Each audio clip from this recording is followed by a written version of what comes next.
জান্নাতীরা জান্নাতের ভেতরে সুন্দর সুন্দর পোশাক পরবে, ওয়া লিবাসুহুম ফিহা হারির, পুরুষদের জন্য আল্লাহ তাআলা জান্নাতের ভেতরে রেশমের তৈরি পোশাক দিয়ে তাদেরকে পোশাক পরাবে। দুনিয়াতে আমাদের জন্য স্বর্ণ আর রেশম পরাকে হারাম করেছে কে? কিন্তু জান্নাতে এই স্বর্ণ আর রেশম দিয়ে পোশাক বানায় দিবে কে?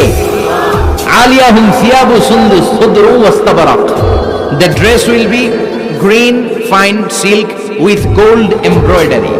আল্লাহ বলেন জান্নাতি লোকদের পোশাক হবে সবুজ রঙের সিল্কের কাপড় দিয়ে বানানো, যেটার মধ্যে স্বর্ণখচিত এমব্রয়ডারি করা ডিজাইন থাকবে।